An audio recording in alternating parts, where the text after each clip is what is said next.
Advocate विनय पांडे, प्रयागराज। आप लोग को बताना चाहता हूं दोस्तों, 69,000 शिक्षक भर्ती की जो कार्य लिस्ट जारी हुई है, 10 नंबर पर केस लगा हुआ है 28 तारीख को। दोस्तों जैसा कि आप लोग जानते ही हैं कि 10 नंबर यथाशीघ्र आ जाएगा, लेकिन उस दिन का सीक्वेंस जो कोड जो है, जो जिस हिसाब से तय करती है उस हिसाब से नंबर आएगा। देखिए बहुत बार ये होता है कि हो सकता है कि कोड जो है ये कह दे कि शुरू के मतलब 1 से 5 तक, इसके बाद जो है रेगुलर मैटर भी बहुत लगे हैं दोस्तों, और बहुत बड़े बंच लगे हैं। 101 से देखिए मंगलवार, बुधवार और बृहस्पतिवार रेगुलर मैटर लगे होते हैं, जो डे टू डे सुनवाई कुछ होते हैं या फिर हर हफ्ते सुनवाई होते हैं। वो रेगुलर मैटर दोस्तों वो 101 से लेकर 120 से 20 तक रहते हैं। तो 101 से लेकर 120 तक जो है मैं देख रहा हूँ कई बंच मैटर है। एक केस में तो 137 केस बंच है। इसके बाद एक मैटर ऐसा है जिसमें कि लगभग मुझे लगता है कि 60-65 है, और भी ऐसे 3-4 बंच हैं दोस्तों जिसमें जो है। तो अगर देखिए 10 नंबर तक अगर रेगुलरली मतलब 1 नंबर से लेकर 10 नंबर तक लिए, इसके बाद अगर रेगुलर मैटर लिए, तब तो अपना केस जल्दी ही आ जाएगा, 11:30-12 बजे के अंदर ही आ जाएगा। अन्यथा दोस्तों अपना केस अगर 120 जो 101 से 120 वाला अगर सुनेंगे पहले, तो निश्चित रूप से फिर आने में थोड़ा टाइम लगेगा, लेकिन दोस्तों आएगा, क्योंकि सुनवाई होगी और निश्चित रूप से उस दिन एक डेट फिक्स हो सकती है। जैसा कि आप लोग जानते हैं कि गवर्नमेंट जो है एफिडेविट जो फाइल की थी, उसमें जो है दोस्तों लगभग उत्तर कुंजी वालों को मिला के 9,000 के आसपास लोगों का जो है वो एफिडेविट में दी थी। लेकिन दोस्तों वहाँ पर एक चीज़ ये हुआ कि जो अभ्यर्थी काउंसलिंग में पहले जो 3 काउंसलिंग हुई थी उसमें शामिल नहीं हुए थे, फिर भी उनको फिर से इसमें स्थान दिया गया था, जो कि 4,000 से ऊपर थे।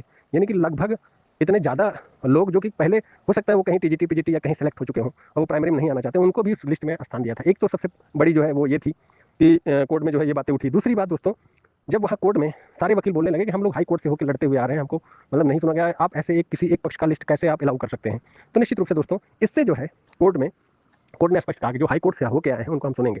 अब अभी हम जो है इस लिस्ट को कोई प्रोसीड नहीं करेंगे। तो निश्चित रूप से दोस्तों देखिए लिस्टें बनती रहती हैं, बिगड़ती रहती हैं और इधर सरकार जो है बार बार फोकस कर रही थी कि हम जो है इसमें जो देवेश शर्मा का जजमेंट है कि बीएड वालों को नहीं दिया जा सकता, उस हिसाब से सिर्फ 1200 समथिंग लोग ही हैं जो कि बीटीसी हैं, उन्हीं को हम दे सकते हैं। तो सोचिए सरकार सिर्फ 1200 लोगों को दे के मामला निस्तारण करना चाहती थी। तो इधर एक तरफ बीएड धारी जो है, सुपर टेट धारी, वो जो है परेशान, यानी सरकार सारे मामले को उलझाना चाहती है। लेकिन दोस्तों कोर्ट जो है निश्चित रूप से देखिए, मैं पहले भी कहा था कि लिस्टें बनती बिगड़ती रहती हैं। 6800 की लिस्ट आई, कोई मतलब नहीं, ये लिस्ट आई, इसका कोई मतलब नहीं, जब तक सारे पक्षों को नहीं सुना जाएगा। क्योंकि मेरिट पे सारे लोग हाई कोर्ट से होकर आ रहे हैं, आप उनको मतलब बिना सुने आप कैसे कोई लिस्ट प्रोसीड कर सकते हैं। और सरकार की हिम्मत कैसे हो गई, कैसे सिर्फ किसी एक वर्ग को दे देगी बिना किसी को वो कर उस इस मैटर में तमाम ऐसे मैटर हैं जो कि हाई कोर्ट से होकर आ रहे हैं, ईडब्ल्यूएस का मैटर और तमाम मैटर ऐसे हैं जो उत्तर कुंजी का मैटर भी इसमें आ गया है दोस्तों। कुछ लोग डाले हैं कि जो है कि हमारा जो है चूंकि उस लास्ट कट ऑफ तक के लोग सिलेक्ट हैं, तो हमारा भी चूंकि अगर उस समय अगर 1 नंबर मिला होता तो निश्चित रूप से हम भी सिलेक्ट होते। तो उनका भी एक अलग प्रेयर है, उसको दिनेश तिवारी जी लीड कर रहे थे, जैसा कि मैंने देखा सुन मतलब वहाँ कोर्ट में वो जो है इस पर मामला रखने वाले थे। लेकिन चूंकि कोर्ट इस पर जो है बहुत मेरिट पे अभी जाने मेरिट मुकदमे की मेरिट पे जाने के लिए वो नहीं थी, वो पहले जो है 27 तारीख तक रिटर्न सबमिशन दाखिल करने के लिए उसने बोली, और उसके बाद कोर्ट बोला मतलब जस्टिस बोले कि इसको जो है हम उस दिन जो है 28 तारीख को तय करेंगे कब कब सुनना है। और निश्चित रूप से दोस्तों कुछ वकील वहाँ बता भी रहे थे कि 72,825 में कैटेगरी बनी है, 9 कैटेगरी अलग अलग, उस पर जो है सुनवाई हो रही है। आप भी यहाँ कैटेगरी बनवा के अलग अलग सुनिए। तो उस पर दोस्तों अब अगली डेट पर देखना है क्या होता है। लेकिन एक तो स्पष्ट है दोस्तों, जैसा कि मैं पहले भी कहा था कि कद्दू कटेगा तो सब में बटेगा, किसी एक में नहीं बटेगा, वो चीज़ें आएंगी। और देखिए कोई ये कहे कि हम जबरदस्ती पॉलिटिकल प्रेशर डाल के कुछ करा लें, तो न्यायपालिका इसीलिए होती है दोस्तों। 6800 की लिस्ट आई, क्वेश्चन हुई, आप प्रेशर डाल के कुछ नहीं कर सकते हैं, और निश्चित रूप से प्रेशर डाल के अगर करेंगे तो चीज़ें आगे जाके अटक जाएंगी।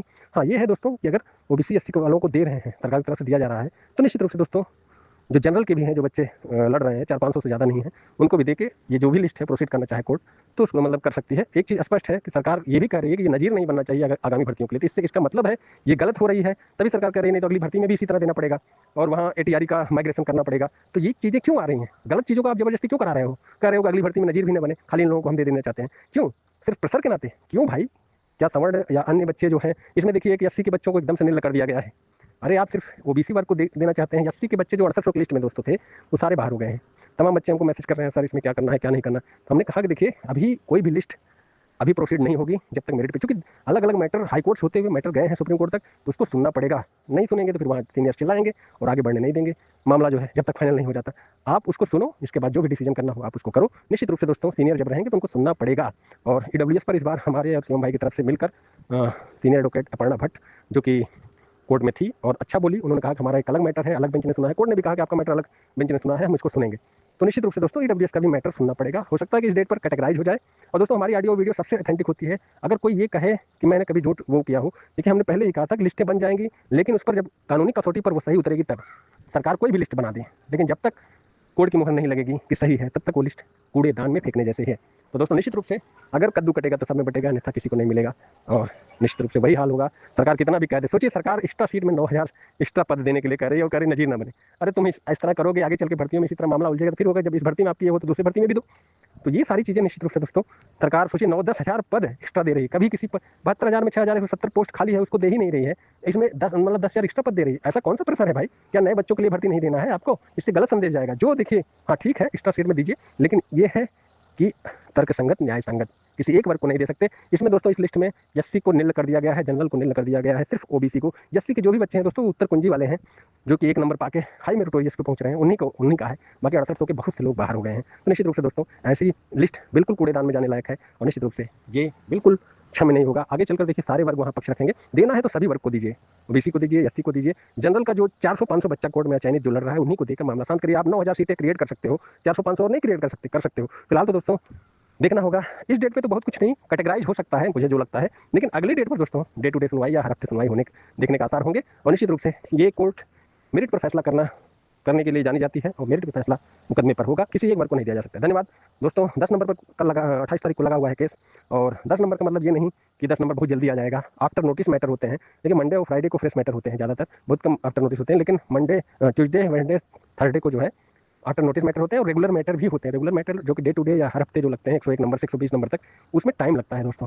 और देखना है कि 10 नंबर कितने बजे आएगा। कोई ये कहे कि बहुत जल्दी आ जाएगा तो ये बहुत, देखिए अगर 1 से 10 नंबर सीरियली लेंगे तब तो आ जाएगा, अगर नहीं लेंगे रेगुलर मैटर लेने लगेंगे तो नहीं आएगा, टाइम लगेगा। उस दिन फिर 4 बजे तक भी आ जाए या इस तरह, लेकिन आएगा दोस्तों चाहे जब आए। धन्यवाद।